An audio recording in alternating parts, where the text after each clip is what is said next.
ஆதியாகமத்தின் புஸ்தகம் 1:28 எல்லாரும் எடுத்துக்கொள்ளுங்கள், சேர்ந்து வாசிக்கிறோம். அதை கேட்டு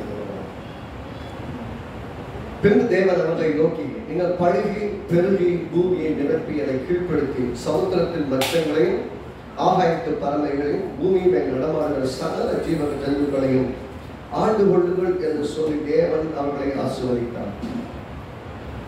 மீண்டும் வாசிக்கிறேன். பின்பு தேவன் அவர்களை நோக்கி, நீங்கள் பழுகி பெருகி பூமியை நிரப்பி கீழ்ப்படுத்தி சமுத்திரத்தின் மச்சங்களையும் ஆகாயத்து பறவைகளையும் பூமி மேல் நடமாடுகிற சகல ஜீவ ஜந்துக்களையும் ஆண்டு கொள்ளுங்கள் என்று சொல்லி தேவன் அவர்களை ஆசீர்வதித்தார். இதுல பார்க்கிற மனிதனை உண்டாக்கின போது எப்பயுமே பாத்தீங்கன்னா முதல் மனிதனை முதல் அந்த கடவுள் சொல்ற வார்த்தை ரொம்ப முக்கியம். நம்ம எப்பயுமே அதுக்கு ரொம்ப முக்கியத்துவம் கொடுக்க எப்பயுமே எதிர்ப்பு பேசினாலும் ஏன் ஆதியாகமத்துக்கு வரேன்னு சொன்னா ஒரிஜினல் பிளான் இருக்கணும். கடவுளுடைய ஒரிஜினல் திட்டம் என்ன அப்படின்னு பார்க்கணும்னா அவர் என்ன சொன்னாரு இதுதான் முக்கியம். என்ன சொன்னாரு? அவர் நேரடியா வர்றாரு, மக்களை சந்திக்கிறாரு. மக்களை சந்திச்சுட்டு என்ன சொல்றாரு?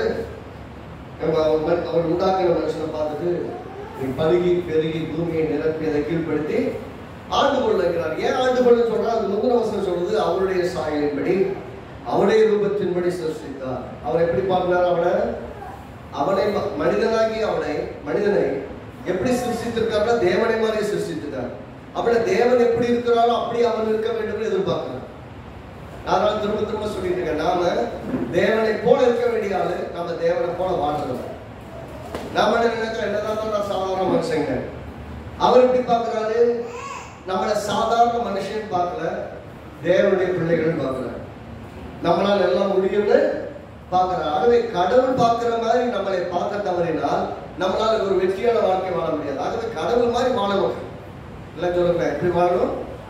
கடவுள் மாதிரி வாழணும். பூமியில கடவுளை பார்க்கணும்னா இயேசு சொன்னார்ல, என்னை கண்டவன் பிதாவை. அப்படியே என்ன மனுஷன் வந்திருக்காரு, எல்லாம் கேட்கிறோன்னு சொல்ற, நீ கடவுள் அப்படின்னு சொல்லுவாங்க சொல்றாரு. நான் மனுஷகுமாரன். எப்படி? நான் மனுஷகுமாரன் திரும்ப சொன்னாரு. கேட்கிறாங்கட்டெல்லாம் நீ தேவகுமாரன் அப்படின்னு பிசாசு சொல்றான். ஆனா அவர் மனுஷகுமாரன் கட்டளிக்கிறாரு. அவனுக்கு சன் ஆஃப் காட் அப்படின்னு சொல்றாங்க. இவர் சொல்ற சன் ஆஃப் மேன். ஏன் சன் ஆஃப் மேன்ங்கிறத எஸ்டாப்ளிஷ் பண்றாரு?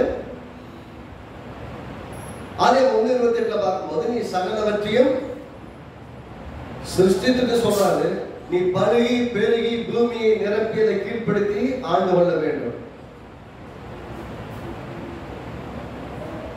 அப்படின்னா மனுஷன் எப்படி உண்டாக்கி இருக்கிறாரு?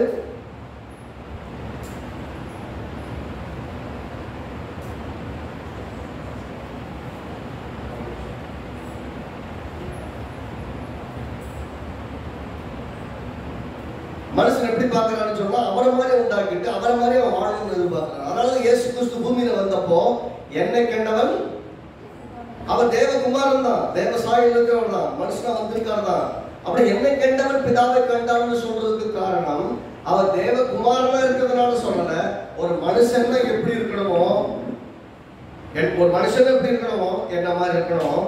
என்ன மாதிரி இருக்கிற போது என்னை பார்க்கிறவன் பிதாவை பார்க்கணும். என்ன அர்த்தம்னா, பிதா கிரியை செய்கிறதை தவிர நானாய் ஒன்றும் செய்வதில்லை. அவர் இயேசு எப்படி பேசுறாரு? நான் எதையுமே செய்வதில்லை, பிதா சொல்லுகிறதை நான் செய்வேன். நல்லா கவனிக்கணும். அப்ப பிதா சொல்றத நீங்களும் நானும் செய்கிறவர்களா இருந்தால் பிதா நம் மூலமாய் வெளிப்படுவார். அப்ப எப்படி இருக்கும்? என்னை கண்டவன் பிதாவை கண்டாங்கிறது ஒண்ணா இருக்கும். நம்ம செய்யறதெல்லாம் ஏனோ பண்ணிட்டு என்னை கண்டவன் பிதாவை கண்டவன் நடக்குமா? கர்த்தருடைய நோக்கம் என்னன்னா, என்னை போல மனிதன் இருக்க வேண்டும். அவருடைய சாயல், அவருடைய ரூபம். Not by his appearance, not by his stature. அவருடைய தன்மை, அவருடைய சுரூபம் அந்த நிலையில் மட்டும் கிடையாது, வாழ்விலும் நாம் அப்படித்தான் இருக்க வேண்டும்.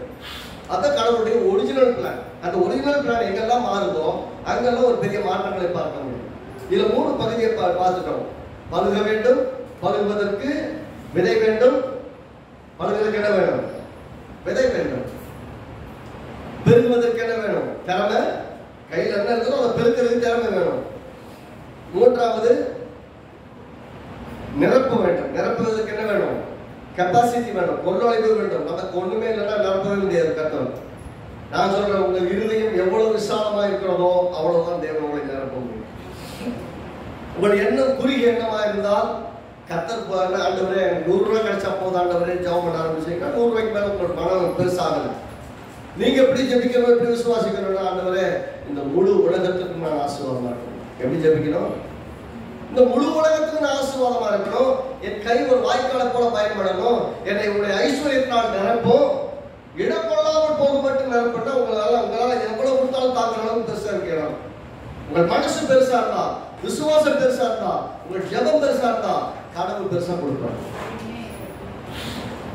அப்ப எங்க பிரச்சனை? கடவுள் பிரச்சனை இல்ல, மனிதன் தான் பிரச்சனை. எங்க மனிதனுக்கு பிரச்சனை? அவனுக்கு கொள்ளளவு எப்பவுமே கம்மி. எப்படி பாக்குறான்? மோசே போன வாரம் சொன்னேன். மோசே எப்படி சொல்றாரு? ஆண்டவரே சமுத்திரத்திற்கு மச்சத்தை எல்லா மீன் வகைகளெல்லாம் எடுத்து கொடுத்தா கூட இந்த ஆளுகளுக்கு பத்தாது ஆண்டவரே, நீங்க வந்து 1 மாசத்துக்கு சாப்பாடு தருவேன்னு சொல்றீங்களே, இதெல்லாம் எப்படி முடியும் ஆண்டவரேன்னு கேட்கிறாரு. கரெக்டா சொல்றாரு. என் கை குறுகி போயிடுச்சு நினைக்கிறியா?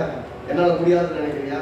என்னால 1 மாசத்துக்கு சாப்பாடு கொடுக்க பலன் இல்லாமல் போயிட்டு நினைக்கிறியா அப்படி கேட்கிறாரு. இவனுக்கு புரியல எப்படி நடக்குதுன்னு. மறுநாள் காலையில் நினைச்சு பார்த்தா மொத்தமா வந்து லேண்ட் ஆயிடும். ஒரு லாரி இல்லை, ஒரு டிரான்ஸ்போர்டேஷன் கிடையாது, எங்கேயும் மீன் பிடிக்கிற கால் எடுக்கல, ராத்திரி மேலே உடச்சு கொண்டு வரல, படுத்து தூங்கி எழுந்திரிச்சா வீட்டில் டெலிவரி நடக்கும். நம்முடைய தேவன் எப்படிப்பட்டவன் சொன்னா, விசுவாசிக்கிறவனுக்கு எப்படி நடக்கும் தெரியாது, ஆனால் விசுவாசிக்கிறவனுக்கு எல்லாம் வந்து கிடைக்கும். எளியா பாருங்க, தண்ணியை குடிச்சுட்டு படுத்து கிடக்கிறான், பசியோடு இருக்கிறான். அவனுக்கு அடுத்த வேலை சாப்பாடு தேவைன்னு தெரியும். காக்காயை அனுப்பி சாப்பாடு கொடுக்குறான். நம்முடைய தேவன் காகங்களை கொண்டு போசிக்கிறான், விடுங்கிறத கொண்டு கொடுக்க வைக்கிறாங்க. அடுத்து தண்ணி வெற்றி போச்சு, சாப்பாடு இல்லை. அடுத்து ஒரு இடத்துக்கு அனுப்புறாரு. எப்படிப்பட்ட இடத்துக்கு அனுப்புறாரு? அந்த மாதிரி கடைசி சாப்பாடு சாப்பிட்டு சாப்பிட்டு நம்ம எப்பயுமே பாத்தீங்கன்னா, நம்ம போற இடம், நம்ம சந்திக்கிற இடம்லாம் நம்பிக்கை இல்லாத இடமா இருக்கும். நான் சொல்றேன், நீங்க அந்த அம்மாவோட கடைசி சாப்பாடை சாப்பிட்டு வாழ்றதுக்காக அழைக்கப்படல. அந்த அம்மா மாதம் வருஷம் பஞ்சகாலம் முடிகிற வரைக்கும் ஒரு 3.5 வருஷம் சாப்பிடணுன்றதுக்காக தான் கர்த்தர் உங்களை அனுப்புறாரு. நல்ல திரும்பவும் சொல்றேன், அந்த அம்மாவுடைய கடைசி சாப்பாடை சாப்பிட்டுட்டு போனதுக்காக எலியாக போகல. அந்த அம்மாவை பஞ்சகாலம் முழுவதும் காப்பாத்துறதுக்காக எலியா அனுப்புறாரு. நான் இன்னைக்கு சொல்றேன், உங்களையும் என்னையும் பஞ்ச தேசத்திலும் கூட ஆசீர்வாதமாய் நம்மை அனுப்புகிறார். நாம் இருக்கிற பூமி ஆசீர்வதிக்கப்படும், நாம் இருக்கிற தேசம் ஆசீர்வதிக்கப்படும், நாம் இருக்கிற வீடு ஆசீர்வதிக்கப்படும், நாம செய்யற வேலை செய்யற இடம் ஆசீர்வதிக்கப்படும், நான் இருக்கிற சபை ஆசீர்வதிக்கப்படும். அப்படின்னா கர்த்தருடைய ஆசீர்வாதம் என்ன இருக்குன்னா, நான் இருக்கிற இடத்தில் நான் ஆசீர்வாதமா இருப்பேன்.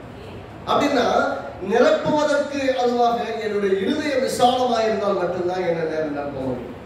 என் இருதயம் குறுகிற இருதயமாக, என் பார்வை குறுகிறதாக, என் விசுவாசம் குறுகிறதாகத்தான் கர்த்தர் என்ன கொண்டு ஒன்றும் செய்ய முடியாது.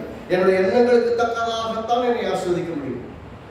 அப்படின்னா நான் ஒரு காரியத்தில் தீர்மானமாக இருக்க வேண்டும். கடைசி வரைக்கும் விசுவாசிக்க தீர்மானித்திருக்கிறேன், விசுவாசிக்கத்தான் போகிறேன்.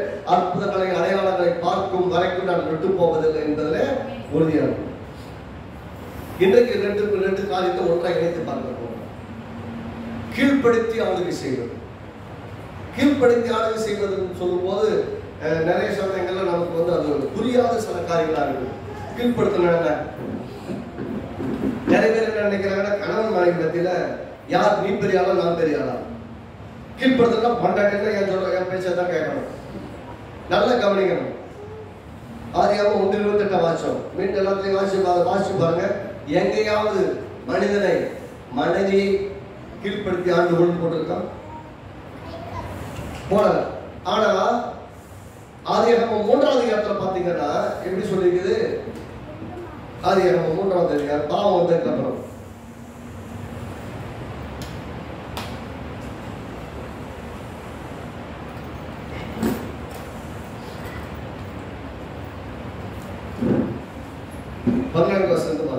தேவனாகிய சத்தத்தை பார்த்து நீ இதை செய்தபடியால் சகல நாட்டு மிருகங்களிலும் சகல மிருகங்களிலும் சபிக்கப்பட்டிருப்பாய். நீ வயிற்றினால் நகை உயிரோடு இருக்கும் நலவும் நன்மை தருவாய். உனக்கும் ஸ்திரிக்கும் உன்னிடத்துக்கும் அவரிடத்துக்கும் பகை உண்டாக்குவேன். அவர் உன் தலையை நசுக்குவார், நீ அவர் ஊதி தலை நசுக்குவாய். அவர் ஸ்திரியை நோக்கி பெண்கிட்ட சொல்றார், நீ கர்ப்பவதியாக இருக்கும் போதும் வேதனையை மிகவும் பெருகு பண்ணுவேன். வேதனையோட பிள்ளை பெறுவாய். நல்ல சுகப்பிரசவம் பண்ண ஆரம்பித்த இடத்துலாம் அந்த சிசேரியன் நடக்குது இல்லையா? நிறைய பேருக்கு குழந்தை பிறக்கும் போது மரணம் கூட நேரிடுறது. ஏன் இவ்வளவு காம்ப்ளிகேட்டட் ஆச்சு? பாவம். உன் ஆசை உன் புருஷனை பற்றி இருக்கும். நல்லா கவனிக்கணும், நல்லா வாசிங்க. உன் ஆசை எப்படி இருக்கும்? எப்பயும் கணவன் மேல மனைவி ரொம்ப அன்பா இருப்பாங்க. நீ அவனை நேசிப்ப, அவன் என்ன பண்ணுவான்? உன்னை நேசிப்பதற்கு பதிலாக உன்னை ஆண்டு கொள்வான். நல்லா வாசிங்க, திரும்ப வாசிங்க. எப்படி சொல்லுது? உன் ஆசை உன் புருஷனை பற்றி இருக்கும், அவன் உன்னை நல்லா சொல்லுங்க, அவன் உன்னை ஆண்டு கொள்வான். ஆனா ஒரிஜினலா கடவுளுடைய பிளான் என்ன? மனிதன் மனுஷியை ஆளுவதல்ல, மனிதன் மனிதனை ஆளுவதல்ல. மனிதனுடைய ஆளுகை பூமி உலகம் முழுவதும் இருக்கும். ஆனால் யாரையும் யாரும் கீழ்ப்படுத்தி ஆளுவது தேவனுடைய நோக்கம் அல்ல.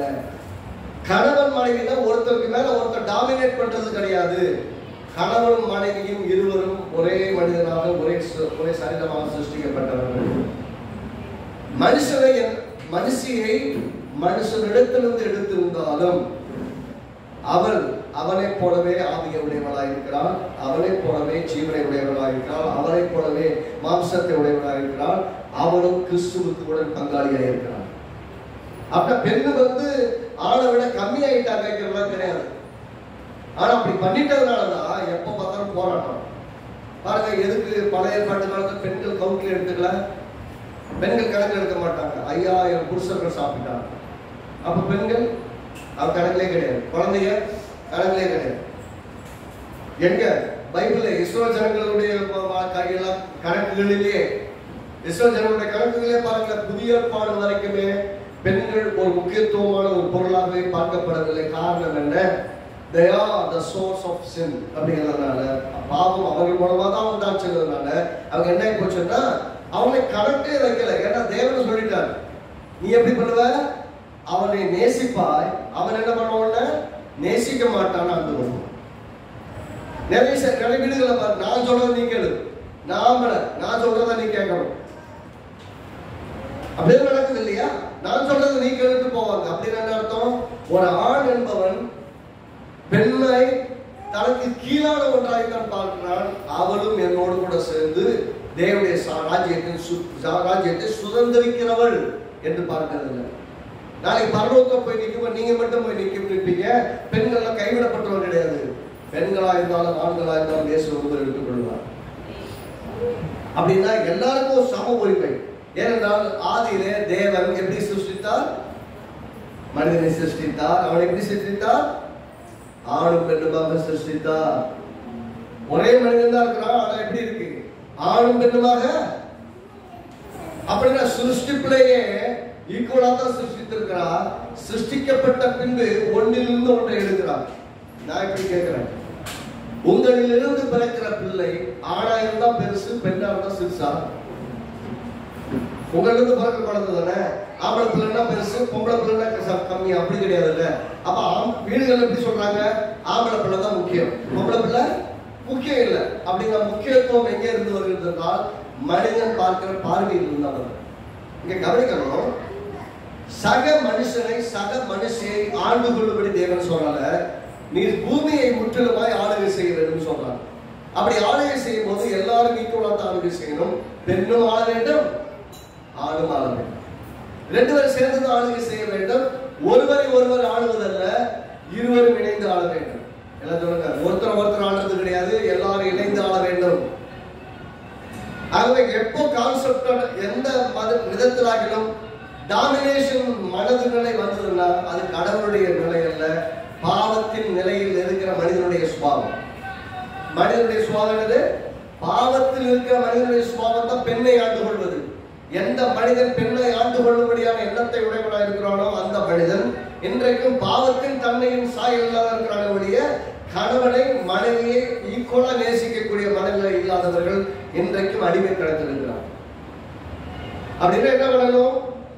தேவனுடைய ஒரிஜினல் சிருஷ்டி பண்ண நீங்கள் கீழ்ப்படுத்தி ஆள வேண்டும். அப்படின்னா ஒருவரை ஒருவர் கீழ்ப்படுத்தி ஆளுதல்ல, இருவரும் இணைந்து தேவனுடைய கொடுத்திருக்க பகுதிகளை எல்லாவற்றையும் கீழ்ப்படுத்தி ஆண்டு கொள்ள வேண்டும். காற்றையும் கடலையும் கீழ்ப்படுத்தணும், எல்லா சூழ்நிலைகளை கீழ்ப்படுத்தணும், எதிர்மறையான சூழ்நிலைகளை கீழ்ப்படுத்தணும். ரெண்டு பேரும் சேர்ந்து இருந்தால் தான் பெரிய வெற்றி. அதனால இயேசு சொல்றார், தனக்கு தானே பிரிந்து இருக்கிற எந்த வீடும் எந்த ராஜ்யமும் பாழாய்க்கும். நல்லா கவனிக்கணும், தனக்கு தானே பிரிந்து இருக்கிற எந்த வீடும் எந்த ராஜ்யம் அப்படின்னா வீடு கணவன் மனைவி பிரிஞ்சிருந்தா போதும், விசுவாசம் கொண்டாடணும். ஏன்னா இந்த வீடு உருப்படாதுன்னு தெரியும். தனக்குத்தானே பிரிந்திருக்கிற எந்த ராஜ்யமும் சொல்லும் போது ஒரு தேசம் சொன்னா அந்த தேசம் வந்து தனக்குத்தானே பிரிந்து இருந்ததுன்னா, அதாவது ராஜா இருக்கிறாரு, குடிகள் இருக்கிறாங்க. நான் கேட்கிறேன், ராஜாவும் குடிகளும் பிரிந்து இருந்தாங்கன்னா அந்த தேசம் நல்லா வாக்கப்படவே முடியாது. எல்லாம் சொல்லுங்களேன், தனக்குத்தானே பிரிந்து இருக்கிற எந்த வீடும் உருப்படாது, எந்த தேசமும் உருப்படாது. அப்படின்னா தேசமோ குடும்பமோ வெற்றியாய் கீழ்ப்படுத்தி ஆண்டு கொள்வது என்பது எதை சார்ந்திருக்கிறது? எல்லாம் கூட்ட ஆளுகை செய்கிறார்களான்றதான் முக்கியம். இங்க அதனால வேணும் சொல்றது, ஒரிஜினலா மனிதனை சிருஷ்டிக்கும் போது மனிதன் ஆண்டு கொள்ளும்படியாக சிருஷ்டிக்கப்பட்டவன், கீழ்ப்படுத்தி ஆண்டு கொள்ளும்படியாக சிருஷ்டிக்கப்பட்டவன். ஆனால் கீழ்ப்படுத்தி ஆண்டு கொள்வது என்பது ஒரு பெண்ணை கீழ்ப்படுத்தி ஆண்டு கொள்வதல்ல, அல்லது பெண் ஆணை கீழ்ப்படுத்தி ஆண்டு கொள்வதல்ல, இந்த பூமியை கீழ்ப்படுத்தி ஆண்டு கொள்வது. எத்தனை பேர் விளங்குது? விளங்கணும்.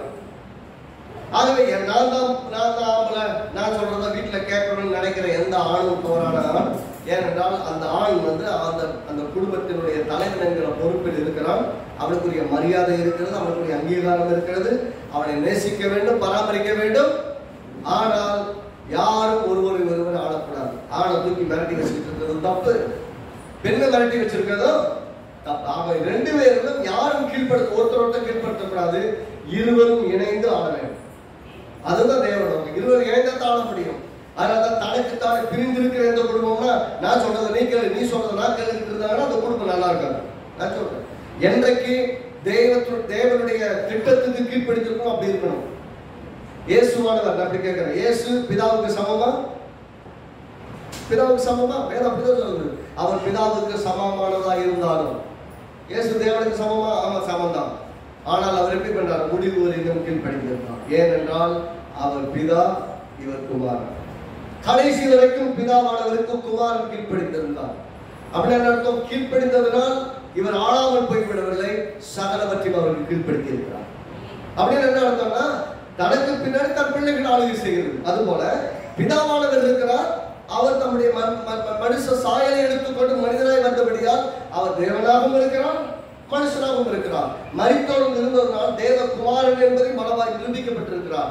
ஆகவே ரெண்டு வகையிலும் பார்த்தாலும் மனுஷனாகவும் இருக்கிறார், தேவனாகவும் இருக்கிறார். தேவனுக்கும் ஈக்குவல், மனிதன் என்கிற இடத்துல நீங்களும் நானும் சமம். அப்படி இருக்கும்போது அவர் தன்னை தானே கீழ்ப்படுத்தி பிதாவுக்கு கடைசி வரை கீழ்ப்படுகிறார். நான் என்ன கேட்கிறேன், அப்ப ஏன் பிதாவுக்கு இயேசு கீழ்ப்படியணும்? அவர் கீழ்ப்படிந்து இருக்கிறார், ஏனென்றால் அவருக்கு மேல ஒரு ஆளுகை இருக்கிறார். நம்ம மத்தேயு எழுதின சுவிசேஷம் 8ஆம் அதிகாரம், எல்லாரும் மத்தேயு எழுதின சுவிசேஷம் 8ஆம் அதிகாரம்.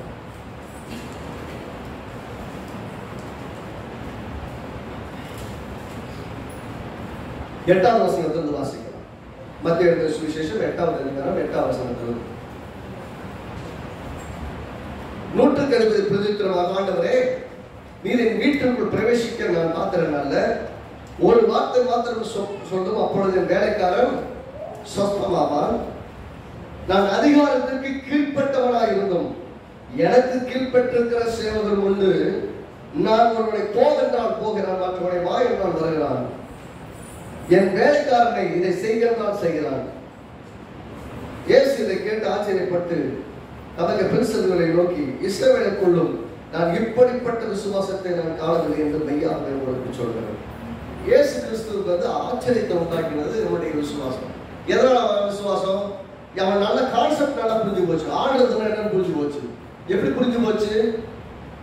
கீழ்ப்படுத்தி நாம் ஆளுபடியாக இருக்கிறோம். அவர் என்ன சொல்றாருன்னா, எனக்கு கீழ்பட்டிருக்கிற சேவகர் இருக்கிறாங்க, அவங்க நான் சொன்னா கேட்கிறாங்க. அதே மாதிரி எனக்கு மேலதிகாரிகள் இருக்கிறாங்க, அவங்க சொன்னா நான் கேட்கிறேன். அப்படின்னா அவர் சொல்றதை நான் கேட்கிறேன், நான் கேட்கிறேன்னா நான் கரெக்டா ஒபே பண்றேன். அதே போல எனக்கு கீழ் இருக்கிறவங்க கேட்கிறாங்க. அதே போல நீங்க ஒரு வார்த்தை மட்டும் சொல்லுங்க, சொன்னா இதெல்லாம் கீழ்ப்படியும்.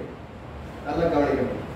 இயேசு ஒரு வார்த்தை சொன்னால் எல்லாம் கீழ்ப்படியும் என்றால் அர்த்தம், எல்லாவற்றையும் வார்த்தையினால் உண்டாக்கினவர். அவர் வார்த்தை சொன்ன இந்த முழு உலகமும் கட்டுப்படும். அவர்களாலே நான் இன்னைக்கு உங்களை காத்து கேட்கிறேன், நீங்களும் நானும் கிறிஸ்துவின் சாயலிலே கிறிஸ்துவின் ஆவியுடையவர்களாக நாம் சிருஷ்டிக்கப்படவில்லையா? நாம கிறிஸ்துவ போல இந்த பூமியில் இல்லையா? அப்படின்னா நம்முடைய வார்த்தை எங்கே மேன்மையா இருக்குதுன்னா, நாமும் வாயை திறந்து நாம் சொன்னால் நாம் சொன்னது அப்படின்னு நினைக்கிறேன். இதான் மனுஷன் அப்படித்தான் உண்டாக்கிருக்காங்க. கவனிங்க, இந்த மனுஷன் எப்படி சொல்றான், நான் ஒருத்தரை போறான், நான் சொன்ன மாதிரி அவன் கீழ்படுகிறான். அதே போல இந்த உலக வாழ்க்கையிலே அரசாங்கத்துள்ள திட்டத்துக்குள்ள நான் ஒரு அதிகாரிக்கு கீழ்படுகிறேன். அதே போல எனக்கு கீழே இருக்கிற மக்கள் எனக்கு கீழ்படுகிறாங்க. அதே போல இந்த முழு உலகத்தில் இருக்கிற ஆவிக்குரிய சக்திகள் நீங்க சொன்ன கீழ்படுகிறது. நமக்கு தெரியுது, அந்த மனிதனுக்கு தெரியுது ஆவிக்குரிய சக்திகள் ஆண்டவருடைய வார்த்தைக்கு கீழ்ப்படுகிறது என்று சொல்றான். நீங்க வரவே வேண்டாம், ஒரு வார்த்தை சொன்னா போதும், என் வேலை சுகமாவான்னு சொல்றாரு. அப்படி என்றால் இங்க சொல்றதை பார்க்கும்போது ஒருவர் அந்த ஹைரார்கி படி கீழ்ப்படுகிறது. தேவன் தான் சுப்பீரியர், தேவன் சர்வ வல்லவர், அவர் சுப்பீரியர். அவருக்கு கீழே ஆண்டவராகிய இயேசு, அவருக்குள் நீங்க எல்லாரும் நானும். அப்படின்னு அர்த்தம் குமாரன் வேற நீங்க வேறன்னு கிடையாது. நல்லா கவனிக்கணும். 3 ஹைரார்கி தான். மொத்த சிஸ்டம்லயும் பாத்தீங்கன்னா 3 சிஸ்டம், அதுக்கு மேல கிடையாது. பிதா, குமாரன், குமாரனுக்குள் நீங்களும் நானும், அடுத்து இந்த பூலோகம் பிசாசு. இந்த பூலோகம் பிசாசு அது தேவ தூதர்களா இருந்தாலும் சரிதான், தேவ தூதர்களா இருந்தாலும் சரி, அதாவது பரிசுத்த தூதர்களா இருந்தாலும் சரி, பிசாசின் தூதர்களா இருந்தாலும் சரி, இந்த உலகமா இருந்தாலும் சரி, எல்லாமே 3 ஹைரார்கி தான். அதாவது பிசாசின் தூதர்களும் தூதர்கள் ஒன்னா இருந்தவங்க தான். தள்ளப்பட்டதுனால தள்ளப்பட்ட தூதர்கள், இப்பத்தவங்களாம் பரிசுத்த தூதர்கள், அவ்வளவுதான் வித்தியாசம். ஆக தூதர்கள் சொல்லும் போது they are all spirit beings. நான் இன்னைக்கு சொல்லுவோம் முன்னாடி வைக்கிறது கீழ்ப்படுத்தி ஆண்டு கொள்ளுங்கள் என்று சொல்லும் போது தேவன் எதற்கும் மேலா இருக்கிறவர், அவர் யாருக்கும் கீழ்ப்படிய வேண்டியது. He is on a superior authority. அவருக்கு கீழே இருக்கிற குமாரன் கடைசி வரையும் கீழ்ப்படிந்தார். அவருக்குள் நீங்களும் நான் இருக்கிறோம், குமாரர்களாக இருக்கிறோம் பிதாவுக்கு. கிறிஸ்துவுக்குள் பிதாவின் குமாரன் குமாரத்திகளாக இருக்கிறோம். அவருக்குள் சகலவற்றையும் உரிமை கொண்டாடுகிறோம். நமக்கு மேலன்னு சொன்னீங்கன்னா தேவன் மட்டும்தான். நமக்கு ஈக்குவலா கிறிஸ்து இருந்தாலும் அவர் தேவனாக இருக்கிறபடியாக கீழ்ப்படியும். ஏன்னா சரீரமாகிய சபைக்கு அவர் தான் தலை. நல்லா கவனிக்கிறீங்களா? அதாவது 2 விஷயத்தை எப்பவுமே பிரிச்சு பார்க்க கற்றுக்கொள்றோம். பரலோகம் வரும்போது பிதா மேலானவர், கிறிஸ்துவும் நாம் எல்லாரும் சேர்ந்து ஒன்றாயிருக்கிறோம். நல்லா கிறிஸ்துவ நாம் எல்லாம் சேர்ந்து ஒன்றாயிருக்கிறோம். நமக்கு கீழே இந்த பூலோகமும் மற்ற எல்லா விதமான ஆவிகளும் இருக்கிறது, தூதர்களும் இருக்கிறார்கள். ஆனா சபை என்று வரும்போது கிறிஸ்துவானவர், அவர் சுப்பீரியர் அத்தாரிட்டி. நல்லா கவனிக்கணும். சபை என்று வரும்போது தலையாகிய கிறிஸ்து, சபைக்கு தலையானவர் கிறிஸ்து. நாம் எல்லாரும் அவயங்கள். நாம் மட்டும் ஸ்பெஷல் கிடையாது, நானும் ஒரு அவயம் தான். அப்படின்னா சபை என்று வரும்போதும் சுப்பீரியர் அத்தாரிட்டி இயேசு, நாம் எல்லாம் அவயங்கள். இணைந்து என்ன பண்றோம்? கிறிஸ்துவோடு கூட இணைந்து பிதாவுக்கு கீழ்ப்படுகிறோம். புரியுதா? ஆக சபை என்று வந்தால் கிறிஸ்து தலையானவர். எந்த ஊழியக்காரன் நீங்க எவ்வளவு பெரிய ஆளா இருந்தாலும் சரி, கிறிஸ்துவுக்குள் சபை அவயங்களா தான் இருக்கு. யாரும் சுப்பீரியர் கிடையாது. யாரும் யாரை கொண்டு பெருமை பாராட்ட முடியாது. எவ்வளவு பெரிய ஆளா இருந்தாலும் சரி, we are all equal. Equal சொல்லும் போது அப்புறம் பொறுப்புகளை கொடுக்கிறார் இல்லையா? பொறுப்பின் அடிப்படையில் பார்க்கும்போது நான் உங்களை நடத்துகிறதுனால எனக்கு நீங்க கீழ்படுகிறீங்க. மற்றவங்க எப்படி இருக்கீங்க? ஆக எல்லாரும் ஈக்குவலா தான் இருக்கிறோம். ஆக ஹைரார்கி அப்படித்தான் இருக்கு. ஒரு குடும்பம் எடுத்துக்கிட்டா தலைவர் தீர்மானிக்க வேண்டும், மனைவி ஒத்துழைக்க வேண்டும். அப்படின்னா மனைவி தீர்மானம் எடுக்கிறதோ இருந்தாலும், கணவர் தீர்மானம் எடுக்க இருந்தாலும் இருவரும் ஒத்துழைத்து தீர்மானம் எடுக்கணும். கலெக்டிவ் டெசிஷனா இருக்கணும். ஏனென்றால் மனிதனை உண்டாக்கும் போது அவர்களை ஆணும் பெண்ணுமாக உண்டாக்கினால், அதுக்கப்புறம் தான் ஆணை தனியா பிரிச்சாரு, பெண்ணை தனியா பிரிச்சாரு. அது சிருஷ்டிப்பிலேயே தேவன் குளறுபடி செய்யல, கரெக்டா தான் இருக்கிறாரு. ஆகவே தேவனுடைய சிருஷ்டிப்பும் தேவனுடைய ஹைரார்கி கரெக்டா இருக்குது. ஆகவே கீழ்ப்படுத்தி ஆண்டு கொள்ளணும்னு சொல்லும்போது எந்த கன்ஃபியூஷன் வரக்கூடாதுன்னா, நான் என் மனைவி ஆண்டு கொள்ளணும், என் பிள்ளைகளை ஆண்டு கொள்ளணும், அப்படி இல்லை. யாரையும் கீழ்ப்படுத்த வேண்டியதில்லை, யாரையும் ஆட வேண்டியதில்லை. நாம் எல்லாம் கலெக்டிவா அன்பு கூற வேண்டியவர்களா இருக்கிறோம், அன்பு கூர்ந்து வாழ்க்கை நடத்த வேண்டியவர்களா இருக்கிறோம். ஆகவே எல்லாவற்றையும் கீழ்ப்படுத்தி ஆண்டு கொள்ள சொல்லும் போது போச்சோம் இல்லையா? நான் உங்களுடைய வார்த்தைக்கு இந்த உலகத்தில் இருக்கிற எல்லா வியாதி, பிரச்சனை, பிசாசு எல்லாம் கீழ்ப்படியும். ஒரு வார்த்தை சொல்லுங்க. இவருக்கு நல்லா தெரியுது, நான் எனக்கு மேல இருக்க அதிகாரிக்கு கீழ்ப்படுகிறேன், எனக்கு கீழே இருக்க ஆட்கள் கீழ்ப்படுகிறாங்க. ஆகவே ஒவ்வொரு மனிதனுக்கும் மேலையான் இருப்பாங்க, கீழையாக இருப்பான். நான் மேலே எனக்கு மேலே நான் கீழ்ப்படிகளா இருக்கணும். கர்த்தருக்கு கீழ்ப்படியணும். பிதாவுக்கு நானே உகந்தவனாய் வாழணும். உங்களை நடத்துற வரும்போது உங்களை ஆண்டு கொள்கிறவனாய் நான் இருக்கக்கூடாது. உங்களோட கூட இணைந்து சுதந்திரவாதிகளாக இருக்கணும்.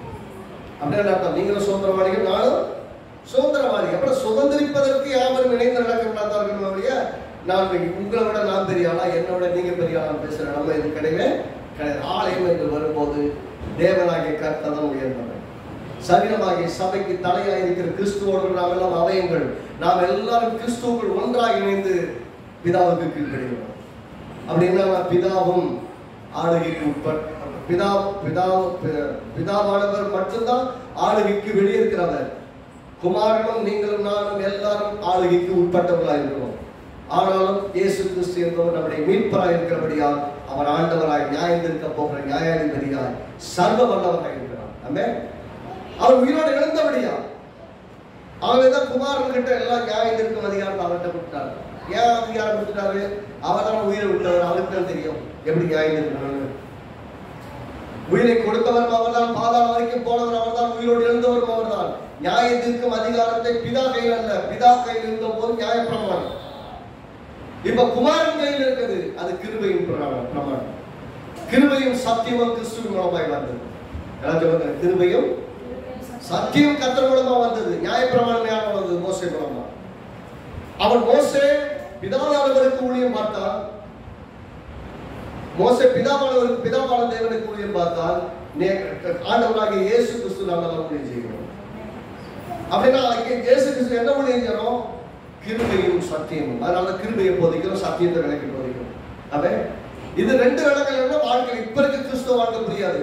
எல்லாம் பழைய ஏற்பாட்டு புஸ்தகத்தை வச்சுக்கிட்டு பழைய ஏற்பாட்டில் சொல்லப்பட்டது மட்டும் கண்டனங்களுக்குரியது மட்டுமே வச்சுட்டு இருந்தாங்கன்னா இன்னும் நியாயப்பிரமாணத்துக்கு கீழ்பட்டிருக்கிறோம். நியாயப்பிரமாணத்துக்கு கீழ்பட்டவர்களா இருந்தால் இன்றைக்கும் நீங்களும் நானும் பாவத்தில் இருக்கிறோம், ரட்சிக்கப்படவே இல்லை. அப்படின்னா கிருபைக்கு கீழ்பட்டிருந்தால் பாவங்களை ஆனா எதுவும் நம்ம கீழ்படுத்த விடாமல் வாழ வேண்டும். யாரும் கீழ்படுத்தக்கூடாது, எதுவும் கீழ்படுத்தக்கூடாது, விசுவாசம் கீழ்படுத்தக்கூடாது, இந்த உலகம் நம்மளை கீழ்படுத்தி விடக்கூடாதுன்னா நாம் கீழ்படுத்தப்படாமல் ஆளுகை செயலாய் வாழ வேண்டும் என்றால் கிருபையிலே வாழ வேண்டும். கிருபையில வாழ்ந்தால் மட்டும்தான் வாழ முடியும். கிருபையில வாழலன்னா நம்மளால வாழ முடியாது, வாழ முடியாது. ஏன்னு சொன்னீங்கன்னா குமாரனும் கிறிஸ்துவும் ஒரே குமாரனுக்குள்ளாக நம்ம எல்லாம் அவன் மாதிரி இருக்கிறோம்.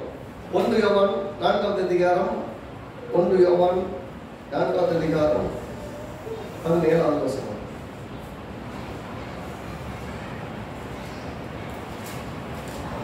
நாளைக்கு பிதாவானவர் நம்முடைய குமாரன் மூலமா நியாயம் இருக்க போகிறார்.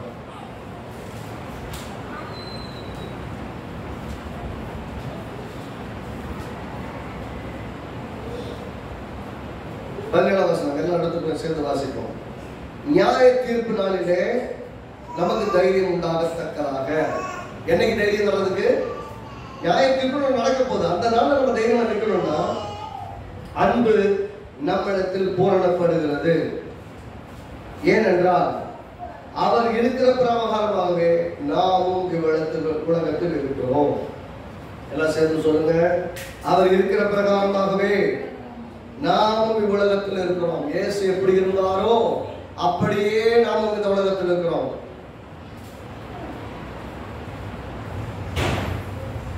என்ன சொல்ல வருகிறாரு?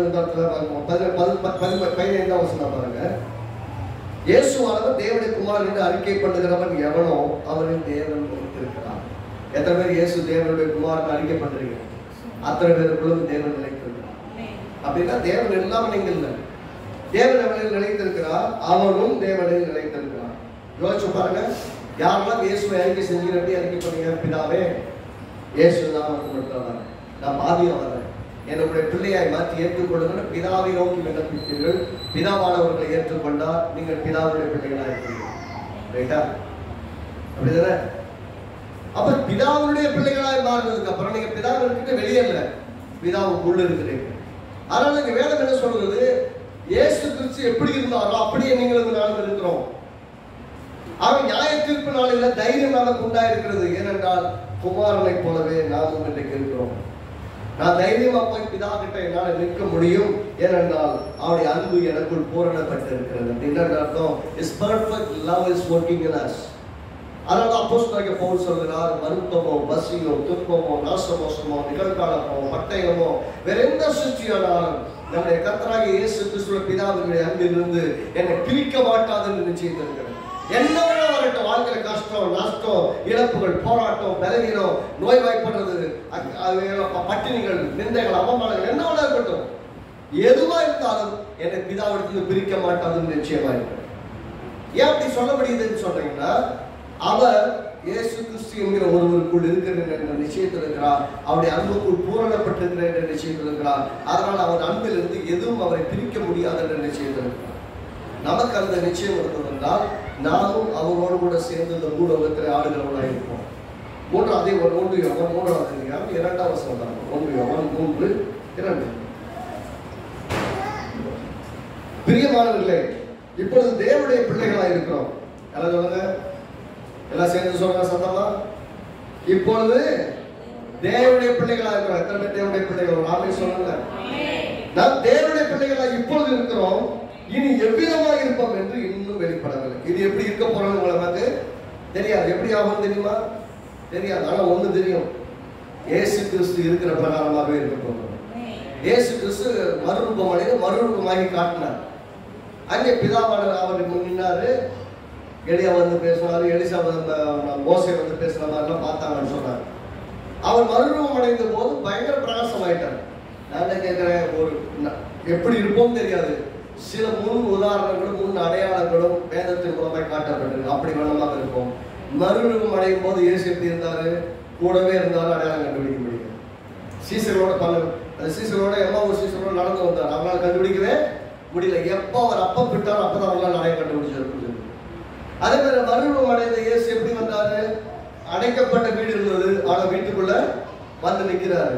அந்த அடைக்கப்பட்ட எந்த சுவரும் தடையா இருக்கல, உள்ள வந்து நிற்க முடியுது. அப்படின்றால் அவர் அதே சரீரத்தோட தான் வந்து நிற்கிறாரு. உன் கையை வேளாவில போடு, என் கையில போடுன்னு சொல்றாரு. அப்படின்னா சரீரம் இருக்கிறது, ஆனால் எப்படிப்பட்ட சரீரம்? மகிமை அடைந்த. எப்படி இருக்க போறோம்னு தெரியாது, ஆனா இப்போ ஒண்ணு நிச்சயமா தெரியும், பிள்ளைகளா இருக்கணும். இப்போ நிச்சயமா பிள்ளைகளுக்கு ஆகிலும் அவர் வெளிப்படும் போது அவர் இருக்கிற வண்ணமாகவே இயேசு எப்படி இருப்பாரோ அப்படியே நாம் இருக்க போகிறபடியால் நாம் அவரை தரிசிப்பதினால் அவருக்கு ஒப்பாயிருப்போம் என்று அறிந்திருக்கிறோம். என்ன சொல்லுங்க, எல்லாம் சொல்லுங்க. இயேசு கிறிஸ்து ஒப்பாயிருப்போம். சத்தமா சொல்லுங்க.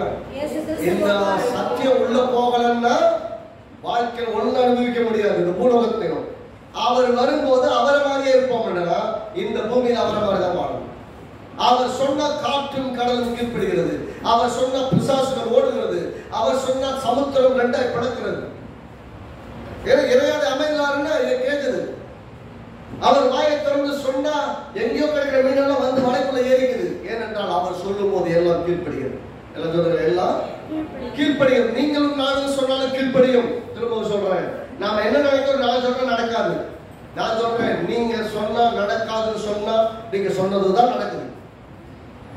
நல்லா யோசிச்சு பாருங்க. நீங்க வாழ்க்கையில எதெல்லாம் நடக்காது எனக்கு நடக்காது நான் சொல்றேன், எழுதி தரேன், உங்க வாழ்க்கையில எதுவும் நடக்காது. வேதத்தின் அடிப்படையில் பேசுற சாப்பாடுலாம் உள்ளது. நான் இதை தப்பா நினைச்சுக்கேன். நீங்க வாழ்க்கையில என்ன சொல்றீங்களோ அதான் நடக்கும். இப்ப இருக்கிறத 1000 மடங்கு பெருக விசுவாசிக்கிறீங்களா? அதை பேசுறீங்களா? 1000 மடங்கு பெருக தேவன் உதவி செய்வார். நான் இருக்கிறத விட ஒண்ணு தேஞ்சு ஒண்ணு கழுது தேஞ்சு கட்டுற மாதிரி போயிட்டு இருக்கிறேன். எனக்கு நடக்காது, எனக்கு வராது, எனக்கு மட்டும் கிடைக்காது இப்படி சொன்னீங்கன்னா நடக்காது. நான் சொல்றேன், எழுதி தேவை நடக்காது. ஏனென்றால் அவன் ஆசீர்வாதத்தை விரும்பாமல் போனானதை விட்டு தூரமாய் போகும். அல்லேலூயா. அப்படின்னா விருப்பம் தான் உங்களை விசுவாசிக்க வைக்கிறது. விசுவாசம் தான் உங்கள் வாயை பேச வைக்கிறது. எதை பேசுவதை பெற்றுக் கொள்வீர்கள். ஏன்னா ரட்சிப்பு அப்படிதான் நடக்குது. போன வார்த்தை சொன்னேன் இல்லையா? போன வியாழக்கிழமை ஆராதனை சொன்னேன். ரோமருக்கு எழுதினப்போ 10வது அதிகாரம் 1வது வசனம் 10வது வசனம் பார்த்தீங்கன்னா, நீதி உண்டாக இருதயத்தில் விசுவாசிக்கப்படும், ரட்சிப்பு உண்டாக வாயினால் அறிக்கை செய்யப்படும். நல்லா யோசிங்க. இருதயத்தில் விசுவாசித்து வாயில சொன்னா ரட்சிப்பு அவ்வளவு பெரிய விஷயமே ஈஸியா நடக்குதுதான். கேட்டேன், ரொம்ப சிம்பிளா கேட்டேன். எப்படி கேட்டேன்? நீங்க ரட்சிக்கப்படுற அன்னைக்கு உங்களை சொன்னதும் சொன்னீங்க. எவ்வளவு தூரம் விசுவாசி சொன்னீங்கன்னு சொல்ல முடியாது, ஆனா சொன்னீங்க. அன்னைக்கு ஆண்டவரை ஏற்றுக்கொள்ள முன்னாடி நின்று இருப்பீங்க. ஏதோ ஒரு இடத்துல நின்றுக்கிட்டு இயேசுவே நான் பாதியா இருக்கிறேன் உள்ளத்துல வாங்க ஆண்டவரே அன்னைக்கு கண்டிப்பா அறிக்கை பண்ணியிருப்பீங்க. பண்ணனால ரட்சிக்கப்பட்டிருப்பீங்க. நீங்க ரட்சிக்கப்பட்ட அந்த நாளில் எவ்வளவு தூரம் விசுவாசித்து அறிக்கை பண்ணீங்கிறத விட ஒரு திருப்பு முறை இடத்துல வந்து நின்று நீங்க இயேசு எனக்கு வேணும்னு நினைச்சிக்க பாருங்க. அன்னைக்கு உங்க வாயை திறந்து சொன்ன வார்த்தைகள் எல்லாம் உங்கள் மனதிலிருந்து சொல்லல, உங்கள் ஆதியிலிருந்து சொன்ன. உங்கள் ஆதியிலிருந்து இயேசுவை என் உள்ளத்துல பாருங்க. இந்த நாள் எனக்கு ஆண்டவராயிரும். என் பாவனர் என்னை கழுவு சொன்ன உடனே கர்த்தர் சொன்னார், நீதி உண்டாக நீங்கள் இருதயத்தில் விசுவாசித்தீங்க, இப்ப வாயை திறந்து அறிக்கை பண்ணிட்டீங்க, ரட்சிப்பு நடந்துச்சு. ரைட்டா? அதே போலதான் ரட்சிப்பு அப்படி நடக்கிறது மட்டுமல்ல, வாழ்க்கையில எல்லாமே அப்படித்தான் நடக்கும். எப்படி? அவ்வளவு பெரிய ரட்சிப்பு தான் ரொம்ப கஷ்டமான விஷயம். ரட்சிப்பே விசுவாசித்து அறிக்கை செய்தா நடக்கும்னா மற்ற எல்லாமும் விசுவாசத்திலும் அறிக்கையில தான் நடக்கும். அப்படின்னா நான் உங்க வாழ்க்கையில மாற்றங்களை பார்க்க வேண்டும் என்று நீங்கள் விரும்புறீங்கன்னு சொன்னா நான் சொல்லுவேன், நீங்கள் விசுவாசிக்க வேண்டும். அதை அறிக்கையில சுகவீனமா இருக்கும்போது நான் சுகவீன நல்ல நான் பலமா, இப்போது இருக்கிறத விட 1000 மடங்கு நான் பெருகுவேன். என் கையிட்டு செய்யும் எல்லா வேலையும் ஆசீர்வாதம் உண்டாகும். என் வேலை, என்னுடைய தொழில், என் வருமானம் எல்லாம் கிழக்கிலும் மேற்கிலும் தெற்கிலும் வடக்கிலும் இடங்கொள்ளாமல் போகப்பட்டு பெருகும். என் ஆண்டவருடைய ஆசீர்வாதம் என் மேல் தங்கி இருக்கும். நானும் என் பிள்ளைகளும் சந்ததிகளும் வாழ்வோம். இப்ப இருக்கிறத விட விசேஷமாய் ஞானத்திலே, அறிவிலே, விவேகத்தில் நாங்கள் வளர்ந்திருப்போம், கனி கொடுக்கிறவர்களா இருப்போம் என்பதை விடாமல் அறிக்கையிடணும். ஆமென். அதை கண்ணில் பார்க்கிற வரைக்கும் அறிக்கையிடணும். அதை விசுவாசிக்க வேண்டும், அறிக்க வேண்டும். அப்பதான் மாற்றம் வர முடியும். அப்ப என்ன நடக்கும்? உங்கள் கண்களிலே பார்க்கிறவர்கள் எல்லாம் கீழ்படுத்துகிறீர்கள். உங்கள் மனதுக்கு எதிராக போராடுகிறவர்கள் கீழ்படுத்துறீங்க. எல்லாத்தையும் கீழ்படுத்தி ஆண்டு கொள்கிறீர்கள். அப்படின்னா மனுஷன் எப்படி இருக்கணும்? கீழ்படுத்த வேண்டும், ஆள வேண்டும். கீழ்படுத்தவும் செய்து ஆளவும் செய்யும். எல்லாம் அவனோட சப்ஜெக்ட் கீழே தான் இருக்கும். ஒரிஜினல் கிரியேஷன் என்ன? எல்லாமே இவனுக்கு கீழ் இருந்தது. எப்படி இருந்தது? தேவன் அவன் டைரக்டா இருந்தாங்க. 2 பேர் தான். நடுவில் இன்டர்மீடியட் யாருமே கிடையாது. தேவன் டெய்லி வருவார், பேசுவாங்க. எல்லாம் அவனுக்கு கீழ் இருந்தது. பூமியில சிருஷ்டிக்கப்பட்ட அத்தனையும் கீழா இருந்தது, இன்க்ளூடிங் அவன் சரீரம். இன்க்ளூடிங் அவன் சரீரம் சொன்னா ஏன் சரீரம் சொல்றேன்னா, சரீரம் மண்ணிலிருந்து எடுக்கப்பட்டது. மண்ணிலிருந்து பூமியிலிருந்து மண்ணிலிருந்து எடுக்கப்பட்டது. பூமியிலிருந்து மண்ணிலிருந்து எடுக்கப்பட்ட சரீரத்தை உடையவனா இருக்கும்போது அந்த சரீரத்தினுடைய ஆசைகளை அவன் கீழ்படுத்தணும்னா இருந்தான். என்னைக்கு பாவம் வந்துச்சோ, பாவம் வந்த சரீரமும் கரைப்பட்டு போச்சு. பூமி முழுவதும் அவனுடைய பிசாசு நாளிகைக்குள்ள போயிடுச்சு. பூமியும் பூமியுடைய தன்மையுடைய அத்தனை பிசாசு நாளிகைக்குள்ள போயிடுச்சு. இவனும் பிசாசுக்கு நாளிகைக்குள்ள போயிட்டான். ஆக இவனுடைய ஆளுகையின் கீழும் இவன் கீழ்படுத்துவதற்கு கீழ் இருந்த அத்தனை பிசாசுகள் போச்சு. இவன் என்ன பண்ணிட்டான்? பிசாசும் இப்ப பூமியும் அவனுடைய எல்லாவற்றையும் ஆளுகிறவனாய் மாறிட்டான். ஆகவே இவனுக்கு கீழ்படுத்தப்பட்டவன் ஒன்றுமே தான். ஆனால் இயேசு வந்து பிசாசினுடைய ஆளுகைக்கு கீழே போன எல்லாத்தையும் மீட்டெடுத்து விட்டார். நல்ல கவனிக்கணும். மீட்டெடுத்த முதல் பேரானவர் இயேசு. மீட்டெடுக்கப்பட வேண்டிய மனுக்குலம் இன்னும் மீட்டெடுக்கப்படணும். நல்லா கவனிக்கணும். ஆவிக்குரிய ரீதியில ரட்சிக்கப்பட்ட முன்னாடி ஆவியில மறுபெரும் அடைஞ்சிட்டீங்க. சரீரம் இன்னும் அதே பாவம் சரீரம், இன்னும் மரண சரீரம் தான். கண்டிப்பா இந்த சரீரம் ஒரு நாள் மறிக்கும். இயேசு வந்தா உயிரோட மறுபெரும் அடைந்து எழுந்து போகும். எத்தனை வழக்கு சொல்றது? நம்ம கடினமான விஷயத்தை நம்ம குறுகிய நேரத்தை சொல்றோம். இன்னைக்கும் நம்ம வாழ்ற சரீரம் மரண சரீரம், பாவ சரீரம் தான். ஒவ்வொரு நாளுக்கு இந்த சரீரம் நம்ம பாவத்துக்கு நேரம், அவிசுவாசத்துக்கு நேரம், பொல்லாப்புக்கு நேரம் டெய்லி நம்மளை தள்ளிட்டு தான் இருக்கு. ஆனா அதுக்கு முடியாதுன்னு சொல்லி அதை கீழ்படுத்தி தான் டெய்லி வாழ்ந்துட்டு இருக்கோம். எத்தனை நேரம் சொல்றீங்க? ஒவ்வொரு நாளும் the passion of the world and the desires of the world that really pulling us to the land that we should not be.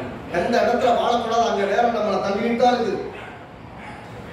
ஆனாலும் எல்லாத்தையும் கீழ்படுத்தி டெய்லி நோ முடியாது, உன் விருப்பத்துக்கு நாங்கள் ஒத்துழைக்க மாட்டோம் என்று சொல்லி ஜெபித்து விசுவாசித்து தான் வாழ்ந்துருக்கிறோம். அதனாலதான் சோபனத்தோட இல்லைங்க வாழ்ந்துருக்கிறோம், வாழ முடியும். இல்லைன்னா இந்த மனுஷன் சரீரம் விரும்புகிற பாவ இச்சைகள் எல்லாத்தையும் நிறைவேற்றிட்டு ரட்சிக்கப்பட்ட பின்னும் சராசரியான ஒரு மனிதனை போல வாழ்ந்துருக்கிறோம்.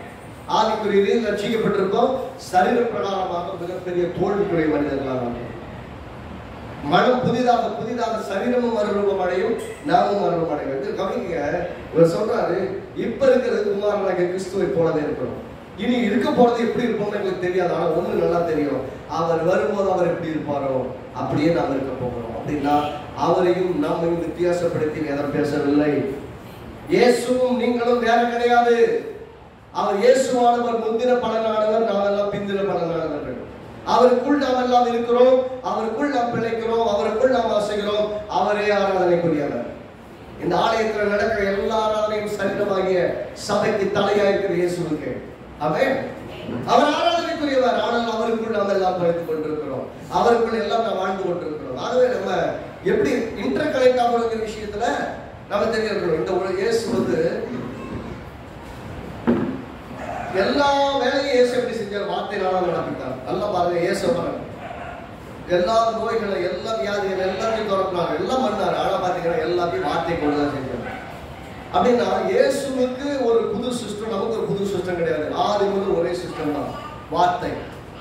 வார்த்தை தான் உலகத்தை உண்டாக்குச்சு, வார்த்தை தான் எல்லாவற்றையும் உருவாக்குச்சு, வார்த்தை தான் பிசாசின் வல்லமைகளை எல்லாவற்றையும் மேற்கொண்டுச்சு. இன்றைக்கு வார்த்தை தான் ஆள வேண்டும். ஆகவே நாமும் எப்போதும் வார்த்தையின் மனிதர்களாக தான் இருக்க வேண்டும். விசுவாசித்து வார்த்தையை பேசுகிறவங்களை தான். அப்படி இல்லாம என் வாய்க்கு வந்ததை நான் பார்க்கறத, என் வாழ்க்கையை சந்திக்கிறதெல்லாம் நான் பேச ஆரம்பிச்சேன்னா வாழ்க்கையை மாற்றமே பார்க்க முடியாது. நான் விசுவாசத்தின் அடுத்த நிலைக்கு போகணும்னா பார்க்கிறத பேசக்கூடாது, விசுவாசிக்கிறத பேசணும். எல்லாரும் பார்க்கிறத பேசக்கூடாது, ஆமா விசுவாசிக்கிறத பேசணும். விசுவாசிக்கப்படுறத பேசணும்னா நீங்க பார்க்கிறதையே பேசுனீங்கன்னா பார்க்கறது மட்டும்தான் நடக்கும். அதனால சொல்லுங்க, விசுவாசித்த ஆவியால் பேசுகிறேன் என்று எழுதி இருக்கிறது. நாங்கள் விசுவாசத்தின் ஆவியுடையவர்கள். எல்லாம் சொல்லுங்க, யாரு? நம்மெல்லாம் விசுவாசத்தின் ஆவியுடையவர்கள். நாங்கள் விசுவாசிக்கிறபடியா பேசுறோம், உள்ள இருந்து பேசுறோம், பார்க்கிறத வச்சு பேசல. எல்லாம் நஷ்டமா இருக்கும் போதும், எல்லாம் கைவிட்டு போகும் போதும், எல்லாவற்றையும் இழந்து நிற்கும் போதும் ஒன்று நிச்சயம் இருக்கணும், என் தேவனாகிய கர்த்தர் மீண்டும் என்னை கட்டி எழுப்புவார். இப்ப இருக்கிற ஆசீர்வாதம் நான் வாழ்ந்தேன். எல்லாத்தையும் இழந்து போனாலும் புதிய துவக்கத்தை தேவன் தருவார். ஒன்றுமே இல்லாமல் நான் ஆரம்பித்தால் வார்த்தை கொண்டு ஆரம்பிக்கிறேன். என் வாழ்க்கை வளமாய் மாறும், சுகமாய் மாறும், அற்புதம் நடக்கும். என் பிள்ளைகள் பேர் பெற்றிருப்பார்கள். எல்லா தேவையை சந்திக்க குறைய பார்க்க மாட்டேன் அப்படின்னு ஆரம்பிச்சீங்கன்னா வார்த்தையின் மனிதர்கள் ஒரு நாள் வெட்கப்பட்டு நின்னது நிற்கவும் போனது. அதனால இந்த வாரத்தினுடைய வாக்குத்தத்தமே ரோமர்கள் 10ஆம் அதிகாரம் 9ஆம் வசனம் 10ஆம் வசனம் வரை 11ஆம் வசனம் 12ஆம் வசனம் 13ஆம் வசனம் சொல்லுவாங்க. ஏன்னா அவரை விசுவாசிக்க வெட்கப்பட்டு போனது. ஏன்னா விசுவாசித்துட்டு பேசிட்டு வெட்கப்படல, வெட்கப்பட விட மாட்டான். நானும் சொல்ல வெட்கப்பட விட மாட்டான். முக்கியமா சில ரெண்டு பகுதியை மட்டும் பார்த்து நிறைய செய்வோம். சங்கீதங்களின் புஸ்தகம் 8வது சங்கீதம், சங்கீதம் 8.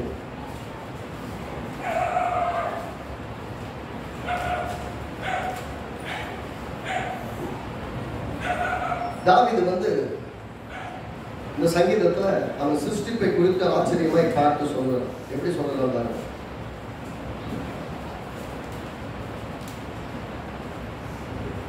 3ஆம் வசனத்தை வாசிப்போம். உமது விரல்களின் கிரியைகளாகிய உம்முடைய வானங்களையும் நீர் ஸ்தாபித்த சந்திரனின் நட்சத்திரங்களையும் நான் பார்க்கும்போது மனுஷனை நீ நினைக்கிறதுக்கும் மனுஷகுமாரனை நீ விசாரிக்கிறதுக்கும் அவன் எவ்வாறு நினைக்கிறேன். நீர் அவனை தேவதூதனும் சற்று சிறியவனாக்கினீர், மகிமையினாலும் கணக்கினாலும் அவனை முடிசூட்டினீர். உம்முடைய கரத்தின் கிரிகளிலே நீர் அவனுக்கு ஆளுகை தந்து சகலத்தையும் அவனுக்கு பாதங்களுக்கு கீழ்படுத்தினீர். ஆடு மாடுகள் எல்லாவற்றையும் காட்டு மிருகங்களையும் ஆகாயத்து பறவை சமுத்திர மச்சங்களையும் கடலில் சஞ்சரிக்கிறவர்களையும் அவர்களுடைய பாதங்களுக்கு கீழ்படுத்தினார். என்ன சொல்றாரு? வானத்தை பார்க்கிற, நட்சத்திரங்களை பார்க்கிற, சந்திரனை சூரியன் எல்லாத்தையும் பார்க்கிற. சந்திரன் சூரியன் நம்மளாம் போக முடியுமா? சூரியன் போக முடியாது இல்லையா? சூரியன் வந்து வேற. சரி, சந்திரன் செவ்வாய் கிரகம் எல்லாம் போறாங்க, லேண்ட் ஆகுறாங்க, எல்லாம் ஆராய்ச்சி எல்லாம் பண்றாங்க. அவ்வளவு பெரிய சந்திர கிரகம், சந்திரனா இருந்தாலும் அவ்வளவு பெரிய பூமியை விட பெருசுன்னு சொல்றாங்க. அவ்வளவு பெரிய இடமா இருந்தாலும் அங்கே போய் மனிதன் அதை ஆண்டு கொள்கிறான், அதை கீழ்படுத்துகிறான், அதை ஆண்டு கொள்கிறான். அதுல என்ன வாழ்வதற்கான ஆதாரங்கள் இருக்குதான் தேட ஆரம்பிக்கிறான். அப்படின்னா எவ்வளவு பெருசா இருந்தாலும் அது மனிதனுடைய ஆளுகைக்குள்ளதான் இருக்கு. இதெல்லாம் பார்க்கலாம். ஆண்டவரே, நான் வானங்களை பார்க்கிறேன், நீ சிருஷ்டித்த சந்திர சூரிய நட்சத்திரங்களை எல்லாம் பார்க்கிறேன். அவ்வளவு பெருசு பெருசா சிருஷ்டித்து இருந்தாலும் அதுல தம்மாத்துண்டா இருக்கிற இவன் மேல இவ்வளவு கவனமா இருக்கீங்க. உங்களை என்ன பாருங்க, நம்மளை அளவு வச்சு பார்த்தா அந்த பூமியோட அளவு எவ்வளவு பெருசு, நம்மளை அளவு வச்சு பார்த்தா அந்த பூமி எவ்வளவு பெருசு, சந்திரன் எவ்வளவு பெருசு, நட்சத்திர கூட்டங்கள் அவ்வளவு பெருசு. அவ்வளவு பெருசா இருக்கிறத விட இங்க இருந்து பார்க்கும்போது அங்க மின்னல் தெரியுதுன்னா பக்கத்துல போனா எவ்வளவு பெருசா இருக்கும். அவ்வளவு பெருசா இருக்குது. அதையெல்லாம் பெருசு பெருசா சிருஷ்டிட்டு இருந்தாலும் இவ்வளவு சாதாரண மனிதனை சிருஷ்டித்து நம்மள மேல சந்திரனையும் செவ்வாய் கிரகத்துல எங்க இருந்தோ அங்க போய் நின்றுட்டு நம்மளை பார்க்க நினைச்சா பார்க்க முடியுமா? நம்மளை பார்க்க முடியாது. நம்ம இருக்கவங்களே தெரியாது. அவ்வளவு வானாதி வானங்களையும் அவ்வளவு அழகா சிருஷ்டித்துட்டு அவர் சொல்றாரு, அதையெல்லாம் பார்க்கும்போது இவ்வளவு பெருசா சிருஷ்டித்து இதன் மேல எல்லாம் கவனம் வைக்காம மனுஷன் மேல எவ்வளவு கவனம் வச்சிருக்கீங்களே அப்படின்னா இந்த சிருஷ்டிக்கப்பட்ட அத்தனை விட நான் தான் விசேஷித்தவர்கள். ஏன் விசேஷித்தவன்னா இந்த சிருஷ்டிப்புகள் எல்லாம் அவருடைய சாயலில் உண்டாக்கப்படவில்லை, நீங்களும் நானும் தான் அவருடைய சாயலில் சிருஷ்டிக்கப்பட்டது. ஆமென். எல்லாரும் ஆமென் சொல்லுங்க. எவ்வளவு பெரிய முக்கியமான விஷயம். சில இடங்கள்ல இந்த மாதிரி வசனத்தெல்லாம் சில இடத்துல நம்ம பேசும்போதெல்லாம் பார்த்தீங்கன்னா விசில் பறக்கும். இந்த சர்ச்சு பாஸ்டர் நீங்க கொஞ்சம் அடைக்கொஞ்சம் வாசிங்க, ரொம்ப பயங்கரமா மக்கள் உற்சாகம் அடைஞ்சிடறாங்க. என்ன சொல்ல வரல, நீங்க உற்சாகம் அடைகிறது அப்படிங்கிற விஷயம் உற்சாகப்படுத்துறதா சொல்ற விஷயம் சத்தியம் அதுதான். சத்தியத்தை அறியும் போது வரக்கூடிய சந்தோஷம் இருக்கு பத்தி அதுக்கு விலையே கிடையாது. எப்படி சொல்றாரு, இவ்வளவு பெரிய வானாதி வானங்களை எல்லாம் விட்டுட்டு என் மேல அவ்வளவு கவனமா இருக்காருன்னா நான் எவ்வளவு அவளுக்கு விசேஷம் பாருங்க, என் மேல எவ்வளவு கவனம் வச்சிருப்பாரு பாருங்க அப்படின்னு அதான் சொல்லுகிறாரு. எல்லாவற்றையும் பார்க்கும்போது மனுஷனை மாத்திரம் சொல்லிட்டு அடுத்த ஒரு விஷயத்த சொல்றாரு, தேவ தூதரிலும் சற்று சிறியவனாக்கினேன். என்னவா? தேவ தூதரிலும் சற்று சிறியவனாக்கினேன். நான் என்ன சொன்னேன் ஆரம்பத்துல? பிதாவானவர், பிதாவுக்கு அடுத்தது யாரு? நீர் நானும். ரைட்டா? பிதாவுக்கு அடுத்து யார்? நீங்களும் நானும் தான். முதல் மனிதன் தான் சிஸ்டர். ரைட்டா? பிதாவுக்கு அப்புறம் யார் தான்? பிதாவுக்கு அப்புறம் மனுஷன் மட்டும்தான் தான். அவர் கடைசி வரை ஹைரார்க்கியை மாற்றவே இல்லை, அதேதான். அவனுக்கு கீழே தான் உலகமும் மற்ற எல்லா விதமான தேவ தூதர்களும். ரைட்டா? இவனுடைய புரிந்து கொள்ளுதல் என்ன ஆயிப்போச்சுன்னா, விழுந்து போன நிலையில் இருக்கிற மனிதன் தாவீது யாரு? விழுந்து போன உலகத்தில் இருந்த ஒரு மனிதன். அவன் புரிஞ்சுக்கிறது எப்படி? இப்ப பிசாசு தான் பெரிய ஆளு. அவன் என்ன ஆயிட்டு இப்ப தேவதூதன் அவன் சின்னவன் ஆயிட்டான். ஆகவே தேவதூதனும் சற்று சிறியவனாக்கினேன்னு இவன் பேசுறான் தாவீது. தாவீதுடைய புரிந்து கொள்ளுதல், சிருஷ்டிப்பை குறித்த புரிந்து கொள்ளுதல் எல்லாத்தையும் புரிந்துக்கிறான். ஆனா மனிதன் வரும்போது நான் எப்படிப்பட்டவன், அதனால நான் திரும்பி பூச்சி நான் நாய் செத்த நாயெல்லாம் அவன் பேசுறது காரணம் என்னன்னா அவனை புரிந்து கொள்ளுதல் என்ன, நான் தேவதூதரிலும் சிறியவனாக இருக்கிறேன் என்று அவர் புரிந்து அதன்படி சொல்லலாம். அது தாவீது எழுதுவான். ஆனா ஒரிஜினலா பாருங்க, இயேசு கிறிஸ்து எப்படி இருக்கிறாரு? குமாரனுக்கு அடுத்து இருக்கிறார். ரைட்டா? குமாரனுக்கு அடுத்து நான் அப்படி கேட்கிறேன், நீங்களும் நானும் குமாரனாகிய கிறிஸ்துவுக்குள்ள இருக்கோம்னா நாம எப்படி தேவதூதன் கீழே இருக்க முடியும்? தேவதூதர்கள் எல்லாரும் நமக்கு பணிவிடை செய்யும்படி கொடுக்கப்பட்ட பணிவிடையாளி. தேவதூதர்கள் யாரு? எல்லாம் கவனிங்களா? முக்கியமான விஷயத்தை பேசணும். தேவதூதர்கள் எல்லாரும் உங்களுக்கும் எனக்கும் வேலை செய்யும்படி கொடுக்கப்பட்ட பணிவிடையாளிகள். லூசிபரா இருந்தாலும் சரி, காபிரியலா இருந்தாலும் சரி, மிகாவேலா இருந்தாலும் சரி, எல்லாருமே நமக்காக வேலை செய்யும்படி நமக்காக தேவன் உண்டாக்கினவர்கள். ஏனென்றால் தேவன் நம்மை அவரை போலவே சிருஷ்டித்திருக்கிறார். அவருக்குள் சிருஷ்டித்திருக்கிறார். அவரை போல சிருஷ்டித்திருக்கிறார். அவரை போல வேற எந்த சிருஷ்டிப்பையும் சிருஷ்டிக்கவில்லை, தேவதூதர்கள் உட்பட. எத்தனை பேருக்கு வழங்குது? அப்படின்னா இப்பயும் முதல் சிருஷ்டிப்பு தேவன் மனிதனை அவருடைய சாயலை சிருஷ்டித்தார். அதுக்கப்புறம் குமாரன் வந்தார். குமாரன் எப்படி? பிந்தின ஆதாம். அப்படின்னா முந்தின ஆதாம் பாவம் செஞ்சுட்டான், பிந்தின ஆதாம் மீட்பராக வந்தார். பிந்தின ஆதாம் யாரு? அவர் மனுஷன் தான். அப்ப பிந்தின ஆதாமையும் மாத்தல. பிதாவுக்கு அப்புறம் கிறிஸ்து, கிறிஸ்துவுக்குள்ள நாம் எல்லாரும் ஒண்ணு. அப்படின்னா இப்ப அதனாலதான் சொன்னேன், அவர்கள் கிறிஸ்துவுக்குள் நாம் எல்லாரும் ஒரே அவயங்களாக இருக்கிறோம். கிறிஸ்துவானவர் சபைக்கெல்லாம் தலையா இருக்கிறார். சபை முழுவதும் பிதாவை ஆராதிக்கிறது. அப்படின்னா இப்பயும் ஹைரார்க்கி மாறல. இப்பயும் தேவதூதர்கள் வந்து கேட்டுட்டு இருக்கிறாங்க. இந்த இடத்துல தேவதூதர்கள் கேட்டுட்டு இருக்கிறாங்க இந்த சத்தியத்தை. என்ன கேட்டுட்டு இருக்கிறாங்க? நாம் எல்லாம் எப்படி கடவுளை எவ்வளவு ஆச்சரியமா பார்க்கிறார், இவர்களுக்கு எவ்வளவு முக்கியத்துவம் கொடுக்குறாங்க விளக்கி சொல்லிக்கிறாங்க. ஏனென்றால் நாம் எல்லாரும் அவருடைய பிள்ளைகளாக இருக்கிறோம், அவருடைய சாயலில் இருக்கிறோம், அவரை போலவே இருக்கிறோம், அவருடைய குமாரனுக்கு உள்ள இருக்கிறோம். ஆக ஆகவே தேவதூதர்கள் எல்லாம் நமக்கு கீழே இருக்கும்படி பணிவிடையாளிகளா இருக்கிறார்கள். நாம எல்லாம் தேவதூதர்கள் சின்னவங்க கிடையாது, தேவதூதர்களுக்கு மேல. எல்லாம் சொல்லுங்க, தேவதூதர்களுக்கும் மேல. இந்த சத்தியம் நமக்கு விளங்கணும். நாம அதனாலதான் சொன்னாரு, எப்பெல்லாம் பாரு யோவான் பாரு, யோவான பாருங்க, அதுக்கு தானியேலை பாருங்க, எப்பெல்லாம் எசேக்கியேலை பாருங்க, யாருக்கெல்லாம் தரிசனம் வெளிப்படுத்தப்பட்டதோ அப்ப தரிசனத்தை வெளிப்படுத்தும் போது கூட யாரெல்லாம் இருந்தாலும் அவன் காலில் தொப்பு தொப்புன்னு விழுந்தாங்க.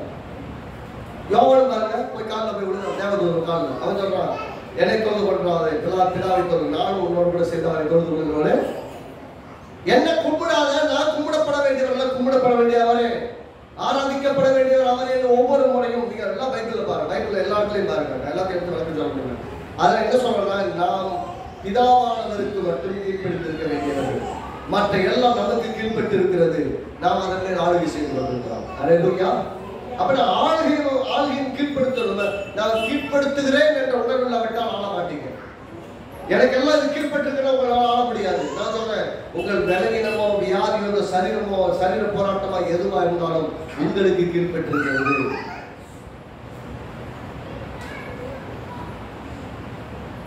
எல்லாம் உங்களுக்கு கீழ்பட்டுருது. எல்லாம் சொல்லுங்க, எல்லாம் எனக்கு கீழ்பட்டு, எல்லாத்தையும் நான் ஆண்டு கொள்ளுகிறேன். நீங்க ஆடுற இடத்துல நீங்க இல்லைன்னா மற்றவைகள் எல்லாம் உங்களை ஆள ஆரம்பிக்கும். உங்க உடம்பு உங்களை ஆள ஆரம்பிச்சிடும். அடிக்கடி பலவீனம் வருது, ஆமா வருது. நோய் வருதா, வருது. இன்னைக்கு எந்திரிக்க கூடாது தோணுதா, ஆமா தோணுது.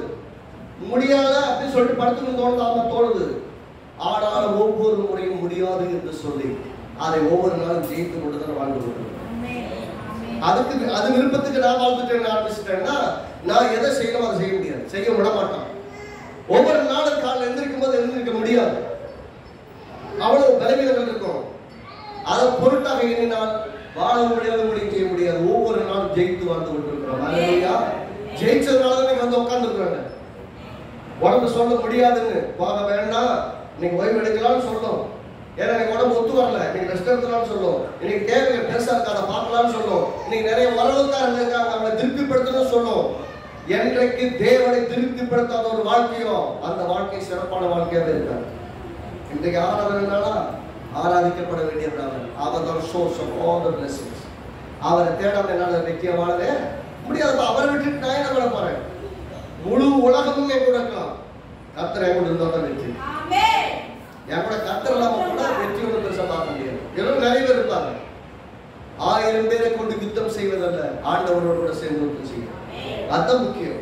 எனக்கு எல்லாம் உறவு வேணும், அவன் வேணும், என்ன வேணும், மாமா கூப்பிட்டா, மச்சான் கூப்பிட்டா, அவன் கூப்பிட்டா, எவன் கூப்பிட்டா, மாமா எல்லாம் கூப்பிடுவாங்க. கூப்பிட்டவங்க என்ன சொல்லுவாங்க தெரியுமா?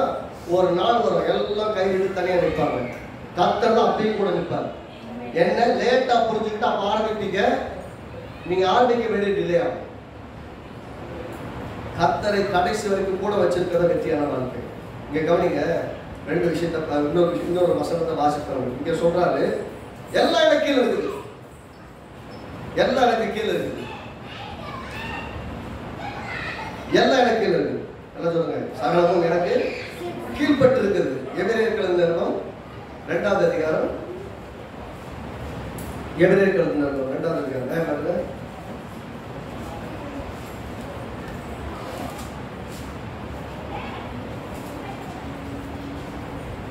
வசனம்.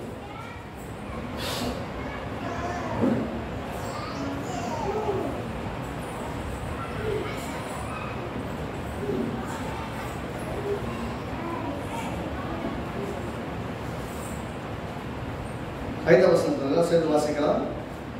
இனிவர் உலகத்தை குறித்து பேசுவோமே, அதை அவர் தூதர்களுக்கு கீழ்படுத்தவில்லை. எல்லாம் சொல்லுங்க, யாருக்கு கீழ்படுத்தல? எல்லாம் சொல்லுங்க, யாருக்கு கீழ்படுத்தல? இனி ஒரு உலகம் வரப்போகுது, அந்த உலகம் யாருக்கு கீழ்படுத்தப்படல? தூதர்களுக்கு கிடையாது. அப்படின்னா அதுக்குன்னு அர்த்தம், தூதருக்கு கீழ்படுத்தவில்லை. ஒரு இடத்தில் ஒருவன் சாட்சியாக, ஒரு இடத்தில் ஒருவன் சாட்சியாக, நீ மனுஷனை நீ நினைக்கிறதுக்கும் மனுஷகுமாரனை விசாரிக்கிறோம் என் மாத்திரம், அவரை தேவதூதனும் சற்று சிறியவனாக்கினீர், மகிமையினாலும் கணத்தினால் முடிசூட்டினீர், உங்களுடைய கரத்தின் கிரிகள் மேல் அவனை அதிகாரியாக வைத்து சகலத்தையும் அவனுடைய பாதங்களுக்கு கீழ்ப்படுத்தினீர் என்று சொன்னார். சகலத்தையும் அவனுக்கு கீழ்ப்படுத்தினார் என்ற விஷயத்தில் அவர் அவனுக்கு கீழ்ப்படுத்தாத பொருள் ஒன்றுமில்லை. எல்லாம் சொல்லுங்க, அவனுக்கு கீழ்ப்படுத்தாத பொருள் ஒன்றுமில்லை. அப்படி இருந்தும் இங்கதான் வசனம், எல்லாம் அவனுக்கு கீழ்ப்படுத்திட்டார். கடவுள் சொல்லிட்டாலும் புரிஞ்சு போச்சு, அவர் பார்த்த மாறவே மாட்டார். அப்படி இருந்தும் இன்னும் அவனுக்கு சகலமும் கீழ்பட்டிருக்க காணோம். ஹலோ, புரியுதா? எல்லாம் அவனுக்கு கீழ்படுத்தி ஆச்சு, ஆனா எல்லாம் கீழ்பட்டிருக்க காணோம். ஏன்னா எனக்கு என்ன கீழ்பட்டிருக்குன்னு அவனுக்கு தெரியும், எதை ஆண்டு கொண்டோன்னு தெரியல. நான் மீட்கப்பட்ட பின்னாடி எப்படிப்பட்ட ஆளுகளை இருக்கிறேன்னு அவளுக்கு விளக்கல. அதனால ஒண்ணு கீழ்பட்டிருக்கணும். ஏன் என்றாலும் தேவனுடைய கிருபையினால் ஒவ்வொருவருக்காகவும் மரணத்தை ருசி பார்க்கும்படி தேவ தூதரிலும் சற்று சிறியராக்கப்பட்டிருந்த இயேசு மரணத்தை முத்தெடுக்க நிறுத்தம் மகிமையினாலும் கனத்தினாலும் முடிசூட்டப்பட்டதை காண்கிறோம். இங்கே அதை பண்ண சொல்றது, தேவதூதர்களும் சற்று சிறியவராக்கப்பட்ட. தேவதூதர்களும் ஏன் தேவதூதர்களும் சற்று சிறியவராக்கப்பட்டிருந்த இயேசு அப்படின்னு சொல்றாருன்னா, இங்க அங்க சொன்னதுக்கு அர்த்தம் தெரியாம சொன்னாரு, இங்க அர்த்தம் புரிஞ்சு சொல்றாரு. நல்லா கவனிக்கணும், நம்ம முக்கியமான விஷயத்தை பேசுறோம், எல்லாம் கவனமா கேட்கணும். தாவீது சொல்லும் போது தேவதூதர்களும் சற்று சிறியவராக்கினவர் சொல்லும் போது அவருக்கு அர்த்தம் புரியல. ஏன்னா எல்லாத்தையும் அவனை கீழ்படுத்தினாங்க. கரெக்டா சொல்றாரு, அவன் இன்னொரு உலகம் வரப்போது அந்த உலகத்தை தேவதூதனுக்கு கீழ்படுத்தல, மனுஷனுக்கு தான் கீழ்படுத்தி வைத்தாரு சொல்ல வருது. இங்க சொல்லும் போது இயேசு கிறிஸ்துவை தேவதூதர்களும் சற்று சிறியவனாக்கியிருந்த சொல்ற சகலத்தையும் அவருக்கு 9 சகலத்தையும் அவர் கீழ்பட்டிருந்தது 1 என்றாலும் தேவனுடைய கிருபையினால் ஒவ்வொருவருக்காகவும் மரணத்தை ருசி பார்க்கும்படிக்கு தேவ தூதர்களும் சற்று சிறியவாக்கப்பட்டிருந்த இயேசு. இது ஆக்சுவலா குட் ஃப்ரைடே பேச வேண்டிய விஷயம், ஆனா இப்ப பேசுறோம். கவனிங்க, தேவ தூதர்களும் சற்று சிறியவராக்கப்பட்டிருந்த இயேசு அப்படின்னு சொல்லும் போது ஒரு ரீசனோட சொல்றார். ஏன்? கிறிஸ்துவுக்குள் நாம் எல்லாம் என்ன ஆயிட்டோம்? மீட்கப்பட்டுட்டோம். ஆனா ஆதாம் பாவம் செய்த போது ஆதாம் என்ன ஆயிட்டான்? தேவதூதர்களும் சிறியவனா போயிட்டான். அப்படிதானே? நல்லா கவனிக்கணும். பாவம் செஞ்சதுக்கு அப்புறம் பிசாசாகிய தேவதூதனுக்கு கீழே போயிட்டான். அதாவது சாத்தானுக்கு கீழே, அவனுக்கு கீழே ஆயிட்டான். அப்படின்னு என்ன அர்த்தம்? அவன் தேவதூதரிலும் சற்று சிறியவனாக்கினார் என்று சொல்ற விஷயத்துல அவன் என்ன சொல்ல வருகிறான்னு சொன்னா, அங்க தாவீது அது விலகிக் கொள்ளாதபடி சொன்னான். இங்க என்ன சொன்னா, தேவதூதரிலும் சற்று சிறியவராக்கப்பட்டார் இயேசு மரணத்தை சுருக்கும் போது. அப்படின்னா மரணம் இயேசுவை ஆண்டு கொண்ட போது அவர் பாதாள வரைக்கும் சென்றார். அப்படின்னா அசுத்த ஆவிகளுக்கும் கீழே போவார். அது பாவத்தின் வல்லமையினால் நிறைந்து பாவத்தினால் நிறைந்தவராய் பாதாள வரைக்கும் இயேசு கிறிஸ்து போனார். அப்படின்னா பிசாசனை நினைச்சிட்டா, இங்க ஒருத்தர் நமக்கு கிடைச்சிட்டாரு, அவன் பிடிச்சிட்டோம்னு நினைச்சான். இயேசுவை அவர் மரித்தொழுந்து எழுப்பி வர பண்ணின போது எல்லாவற்றையும் அவர் பாதங்களுக்கு கீழ்படுத்தி விட்டார். திரும்ப சொல்றேன், இது கேட்கும் போது குழப்பமா இருக்கிறது. தேவன் ஒரிஜினலா உண்டாக்கும் போது தேவன் மனிதன், மனிதன் யாருக்கு கீழே இருக்கக்கூடாது, மனிதன் எல்லாத்தையும் ஆண்டு கொள்ளணும். ஆனால் ஆள வேண்டிய மனிதன் பிசாசுக்கு அடிமையா போயிட்டான். அப்படின்னா தேவதூதனுக்கு அடிமையா போயிட்டான். அந்த தேவதூதனுக்கு அடிமையாய் போன மனுஷன் நரகத்துக்கு போயிருக்கணும். ஆனா அவன் நரகத்துக்கு போகல. அதற்கு பதிலாக இயேசு கிறிஸ்து ஒரு கர்த்தர் வந்தார். அவர் தேவன், தேவனுக்கு அடுத்து கர்த்தர். அந்த கர்த்தராக வந்த மனுஷனாக வந்த இயேசு கிறிஸ்து மரித்த போது ஆதாம் முந்தின ஆதாம் போக வேண்டிய பாதாளத்திற்கு அவர் போகிறார். இப்படி என்ன அர்த்தம்? பிசாசுடைய ஆளுகைக்கு கீழ் தன்னை விட்டுக் கொடுத்து அவர் தேவதூதனிலும் சற்று சிறியவராக ஆக்குவதற்கு தன்னை ஒப்புக் கொடுத்து மரண வரையிலும் கீழ்ப்பிடித்தவராகி பாதாள வரைக்கும் பிசாசினுடைய ஆளுகைக்கு கீழே போறார். பாவம் செய்யும் போது பாவத்தில் ஏற்றுக்கிறார் அர்த்தம். முழு உலகத்தின் பாவமும் அவர் மேல் வந்த போது அவர் பாவியாக கருதப்பட்டார். பாவம் செய்தவன் எவனும் பிசாசுக்கு அடிமையா இருக்கிறான்.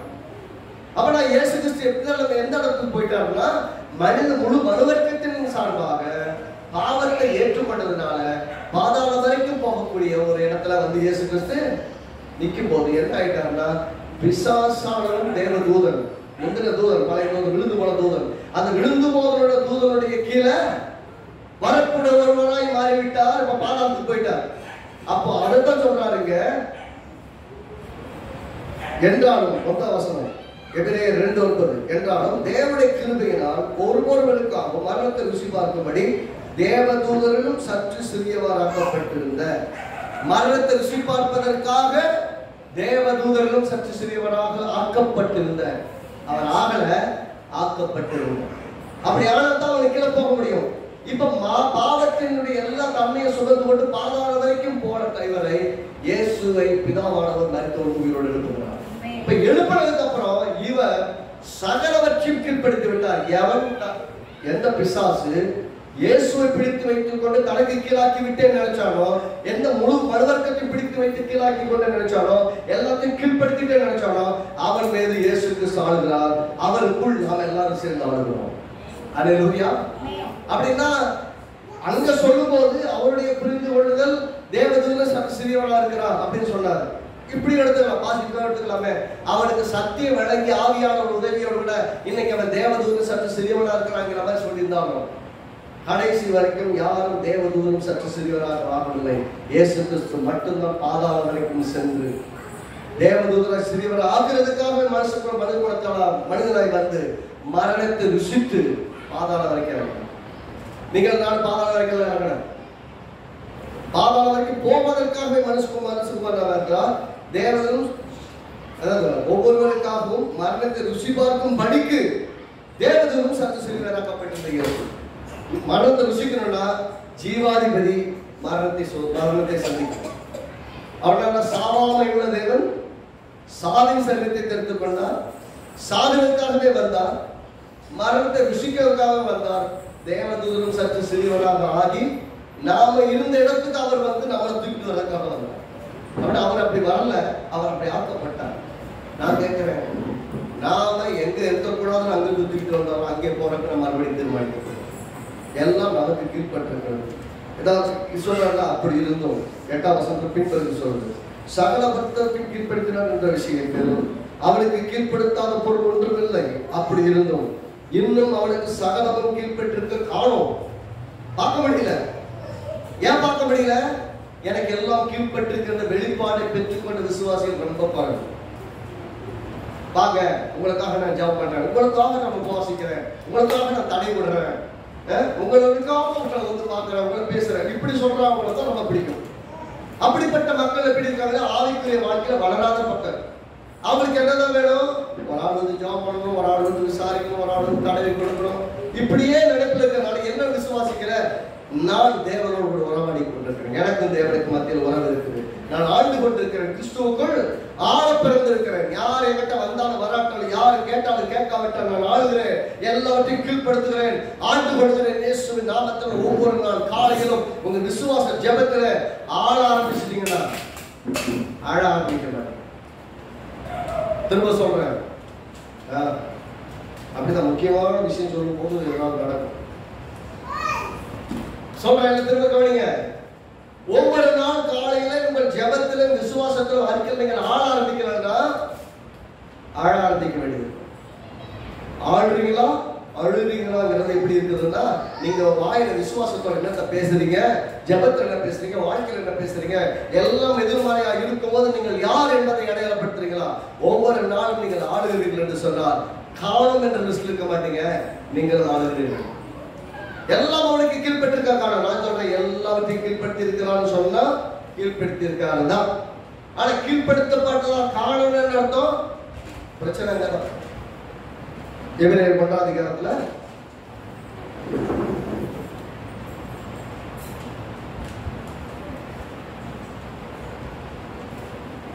13ஆம் வசனத்தில் 13, 14 ரெண்டையும் வாசிப்போமே. இப்ப அது வழங்குவார். மேலும் நான் உடைய சத்துருக்களை உமக்கு பாடுபடியாக்கி போடும் வரைக்கும் நீர் என்னுடைய வலது வாசத்தில் உட்காரும் என்று தேவதூதரில் யாருக்காவது எப்போதாகியும் சொல்ல உண்டா? பிதாவானவர் எப்பயாவது தேவதூரை பார்த்து நீங்க மருத்துவ உட்காருப்பா, எல்லாம் உங்களுக்கு பாடுபடி ஆக்கிடுவேன் அப்படின்னு எப்பயா தூரம் சொல்லியிருக்காரு கேட்டா இல்ல. அடுத்து வரப்போற உலகத்தை தேவதூதனுக்காக வைக்கல. என்ன சொல்ல வருகிறான்னு சொன்னா, குமாரன் சொல்றாரு. எப்படி சொல்றாரு? உடைய சத்துருக்களை எல்லாம் பாதுபடியாக்கி போடும் வரைக்கும் நீர் என்னுடைய வலது வாசத்தில் உட்காருன்னு இயேசு கிறிஸ்து சொல்லிட்டாரு. நீ ஜெயிச்சுட்ட, வந்துட்ட. இனி உன்னை விசுவாசித்து ரட்சிப்பை ஏற்றுக்கொள்கிற எல்லா மக்களை கொண்டும் இந்த முழு உலகத்தையும் ஆள போகிறேன். அவங்க ஆண்டவங்களா இருக்க போறாங்க, எல்லாத்தையும் கீழ்பற்றவங்க இருக்க போறாங்க, அவங்க பெரிய மாற்றங்களை கொண்டு வர போறவங்களா இருக்க போறாங்கன்னு இயேசு கிறிஸ்து உங்கள் சார்பாக எங்கள் சார்பாக பிதாவின் வலது வாசல்ல உட்கார்ந்து இருக்கிறார். நாம் ஆள வேண்டும். என்ன சொல்ற? நான் ஆளணும். ஆமா, ரட்சிப்பை சுதந்திரிப்பவர்களுக்கு போகிறவர்கள் நிமித்தமாக ஊழியம் செய்யப்படும்படிக்கு அவையெல்லாம் அனுப்பப்படும் பணிவிடையாளர்களாக இருக்கிறது. என்ன சொல்ல வர? தூதர்கள் எல்லாம் நமக்கு ரட்சிப்பை சுதந்திரித்துக் கொள்கிற நமக்கு வேலை செய்கிற வேலையாட்களாக இருக்கிறார்கள். திரும்ப போய் வாசிங்க. இயேசு சொன்னார், இயேசு கிட்ட பிதா சொன்னார், நீ வலது வாசல்ல உட்காரும், இனிமேல் நான் பார்த்துக்கிறேன். இயேசுவின் மேல இறங்கி வர கிடையாது. நான் பிதாட்ட போறேன், ஒரு நாள் வர வேண்டும் போனார். அங்க உட்கார்ந்து இருக்கிறார். அவர் வரமாட்டார். இப்போதைக்கு இயேசுவை இறங்கி வரணும்னு வேலை நடக்காது. இப்ப ஆவியானவர் கொடுத்திருக்கிறார், ஆவியானவர் கூட இருக்கிறார். ஆவியானவர் கொடுக்கிற வெளிப்பாட்டின்படி நீங்கள் விசுவாசத்தினாலே கட்டவிழ்க்க, செபிக்க, ஜெயிக்க எல்லாவற்றையும் நீங்க ஆரம்பிக்கணும். அது விட்டுட்டு இயேசுவை இறங்கி வரணும் வேலைக்காவாது. சொல்றாரு, எல்லா எந்த ஆளுகையும் தேவ தூதர்களுக்கு ஆளுகைக்கு உட்படுத்தல, உங்களுக்கு கீழ்படுத்தி இருக்கிறார். ஆக என்ன சொல்றாரு? அவைகள் எல்லாம் யாரு? உங்களுக்கு வேலை செய்யும்படி கொடுக்கப்பட்ட ஆவிகள், வேலைக்காரன். தேவதூர்ல யாரு? தேவதூர்ல யாரு? எல்லாம் சொல்ற எனக்கு வேலைக்காரன். எல்லாம் சொல்லுங்க. ஆமா, எனக்கு வேலைக்காரன் உங்களுக்கு வேலையை கொடுக்குது. வீட்டுல வேலைக்காரங்க இருக்காங்க, ஆனா வேலையை கொடுக்குது. நீங்க கிளம்பி போகும்போது இயேசு நாமத்தோட தூரம் முன்னாடி போய் கோலெல்லாம் சபை பண்ணட்டுன்னு சொல்லிட்டு நீங்க கிளம்பி போகணும். அப்ப அவங்க போய் வேலை பார்ப்பாங்க. நீங்க என்ன பண்ணி, ஆண்டவரே இன்னைக்கு என்ன பண்ண போறோம், என்னால ஆக போதும், எவ்வளவு சண்டை போட போறோம், என் வீட்டுலாம் பிரச்சனை வர போதும், அப்படி ஜாமட்டு போறீங்க. வரப்பட்டு போறதுக்கு முன்னாடி இயேசு நாமத்தோட தேவர்கள் போய் எல்லாம் கோலங்கள்லாம் சமப்படுத்தட்டும், என் வழியெல்லாம் வாய்க்க பண்ணட்டும், எனக்கு முன்னாடி போய் இப்படி வேலைகள்லாம் செய்யட்டும் அப்படின்னு சொல்லி ஜாமட்டு போனா நமக்காக தேவதூர் வேலை செய்யற பார்க்கணும். எல்லாம் நம்ம போவோம். இன்னைக்கு என்னெல்லாம் பண்ண போறாங்களோ தெரியலன்ட்டு போவாங்க. அப்புறம் ஒண்ணுமே நடக்காது, சைலண்டா இருக்கும். அது அப்படி நேற்று நடந்த ஒரு சம்பவமே தெரியாது. இன்னைக்கு பிரிஸ்பெக்டாக நினைப்ப ஒன்றும் நடக்காது. ஆண்டு சிரிக்கிறோட ஒன்றும் நடக்காது. கர்த்தர் நமக்காக யுத்தத்தை செய்வார். நம்முடைய தேவதூர் எனக்கு எல்லாத்தையும் சரி செய்வார். நமக்காக வழக்காடுவோம். நம்ம விசுவாசிப்போம், ஜெபிப்போம், ஆளுகிறவர்களாக என்றைக்கும் இருப்போம். ஆகவே நம்முடைய ஆளுகை நித்திய ஆளுகையா இருக்கிறது.